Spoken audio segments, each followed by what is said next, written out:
പൊള്ളി വെന്തുപോയ ചാരത്തിൽ നിന്നും ഉയരങ്ങളിലേക്ക് ചിറകടിച്ചുയർന്നൊരു ഫീനിക്സ് പക്ഷിയുടെ കഥയാണ്. ഈ പക്ഷിയുടെ പേര് ഗ്ലെൻ വെർണിസ് കണ്ണിങ്ഹാം. ഗ്ലെൻ ജനിക്കുന്നത് 1909 അമേരിക്കയിലെ കാൻസാസിലാണ്. അച്ഛൻ കിണർ പണിക്കാരനായിരുന്നു.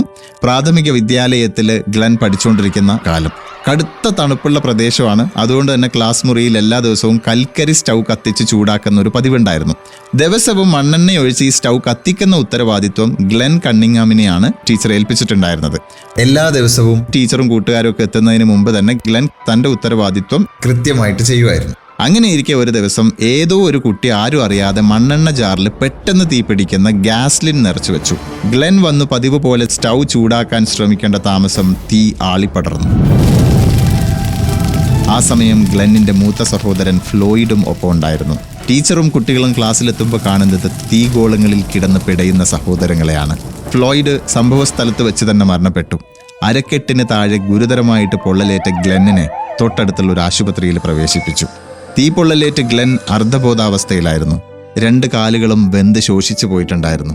ആശുപത്രി കിടക്കയിൽ ഹൃദയം പറിച്ചെടുക്കുന്ന വേദനയും കടിച്ചിറക്കിയ ആ 8 വയസ്സുകാരൻ ജീവിതം തള്ളി നീക്കി.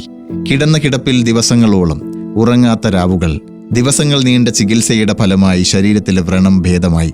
പക്ഷേ അരക്ക് താഴെ ശോഷിച്ചു പോയതുകൊണ്ട് ചലനശേഷി തിരിച്ചു കിട്ടുന്നുള്ള പ്രതീക്ഷ ഡോക്ടർമാർക്കില്ലായിരുന്നു. ഇനി ഈ കാലുകൾ കൊണ്ട് ഒരു പ്രയോജനവും ഉണ്ടാവാൻ സാധ്യതയില്ല. അത് മുറിച്ചു കളയുന്നതാണ് നല്ലത്. അല്ലെങ്കിൽ ശരീരത്തിന് അത് വലിയൊരു ഭാരമായിരിക്കും, ഡോക്ടർമാർ പറഞ്ഞു. പക്ഷെ ഗ്ലെന്നും ഗ്ലെന്നിന്റെ അമ്മയും കാല് മുറിച്ചു മാറ്റുന്നതിനോട് യോജിച്ചില്ല. ഞാൻ ഈ ദുരന്തത്തെ അതിജീവിക്കും, എന്തായാലും ഞാനൊരു മുടന്തനായിട്ട് ജീവിക്കില്ല. അമ്മയെ ചേർത്ത് പിടിച്ച് ഗ്ലെൻ ഡോക്ടറോട് ആർജവത്തോടെ പറഞ്ഞു, ഈ കാലുകൾ കൊണ്ട് തന്നെ ഞാൻ നടക്കും. അസാധാരണമായ ആ ആത്മവിശ്വാസ വിളംബരത്തിന് മുന്നിൽ ഡോക്ടർ പോലും പകച്ചു നിന്നുപോയി. ഏറെക്കാലത്തെ ആശുപത്രിവാസത്തിന് ശേഷം അരക്ക് താഴെ തൂങ്ങിയാടുന്ന കാലുകളുമായി ഗ്ലെൻ വീട്ടിലെത്തി. എല്ലാ ദിവസവും അച്ഛനും അമ്മയും ചേർന്ന് ഗ്ലെന്നിന് കാലുകൾ തടവിക്കൊടുത്തു. പക്ഷെ യാതൊരു സ്പർശനവും തന്നെ ഗ്ലെന്നിന് ഫീൽ ചെയ്യുന്നുണ്ടായിരുന്നില്ല. ഞാൻ നടക്കും, കാലുകളിൽ നിർത്താതെ തടവിക്കൊണ്ടിരിക്കുന്ന അച്ഛൻ്റെയും അമ്മയുടെയും മുഖത്ത് നോക്കി ഗ്ലെൻ പറഞ്ഞു. ദിവസങ്ങൾ കടന്നുപോയി. നിശ്ചേതനമായ ആ കാലുകൾ സചേതനമായി തുടങ്ങി. അച്ഛൻ്റെയും അമ്മയുടെയും സഹായത്തോടെ ഗ്ലെൻ പതുക്കെ എഴുന്നേറ്റിരുന്നു. പിന്നെ എഴുന്നേറ്റ് നിന്ന് തുടങ്ങി. തുടർന്ന് പിടിച്ച് നടക്കാൻ ആരംഭിച്ചു. കുറച്ചു കഴിഞ്ഞപ്പോൾ സ്വതന്ത്രമായി നടക്കാനായി, പിന്നെ ഓടാനും. ഗ്ലെൻ സ്കൂളിൽ തിരിച്ചെത്തി. പഠനം പുനരാരംഭിച്ചു. അധ്യാപകർക്കും കുട്ടികൾക്കും ഗ്ലെന്നിന്റെ തിരിച്ചുവരവ് ഒരു ഉത്സവമായി. ചരിത്രത്തിൽ തന്നെ ഒരു വിസ്മയമായി തീർന്നു ഗ്ലെന്നിന്റെ ഉയർത്തെഴുന്നേൽപ്പ്. പക്ഷേ ഗ്ലെൻ ലോകത്തെ അത്ഭുതപ്പെടുത്താനിരിക്കുന്നതേ ഉണ്ടായിരുന്നുള്ളൂ.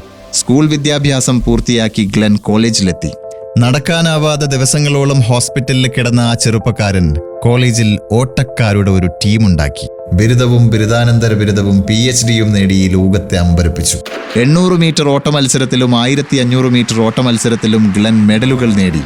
1933 അമേരിക്കയിലെ ഏറ്റവും മികച്ച അമച്വർ അത്ലറ്റിനുള്ള James E. Sullivan award Glenn കരസ്ഥമാക്കി. കാൻസാസിലെ പറക്കും കുതിര എന്ന വിശേഷണം ഗ്ലെന്നിനെ തേടിയെത്തി. 1988 മാർച്ച് 10 വിശ്വപ്രസിദ്ധനായ ഈ ഓട്ടക്കാരൻ വിട പറഞ്ഞത്. ശരീരം മുഴുവൻ വെന്തുപോയാലും ഉരുകിപ്പോവാത്തൊരു മനസ്സുണ്ടെങ്കിൽ ഏത് ചാരത്തിൽ നിന്നും പറന്നുയരാമെന്ന് ഗ്ലെന്നിന്റെ ജീവിതം നമ്മളെ പഠിപ്പിക്കുന്നു. സൂപ്പർ ഹിറ്റ്സ് റെഡ് FM കേൾക്കൂ കേട്ടുകൊണ്ടേയിരിക്കൂ.